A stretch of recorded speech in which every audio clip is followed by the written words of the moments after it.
Шашке маалы болгондо пайгамбарыбыз ошол күнү артында кала турган жалгыз кызы Азирети Фатиманын радиаллаху анха кечиккен сезип тынчы кете баштады.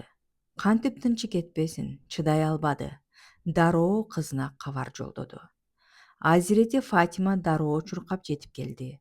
Анын басышы пайгамбарыбыздын басканына абдан окшош болчу. Эшиктин босогосунан эми аттап киргенде атасынын кубанганын айтпа.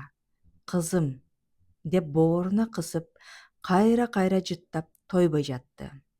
Анан кызын жанына жакын олтургузуп, кулагына шыбырап бир нерселерди айтты. Азирети Фатима кармана албай ыйлап жиберди. Андан кийин кайра кулагына бир нерселерди дагы шыбырап айтты. Бул ирет Азирети Фатима эмнегедир жылмайып койду.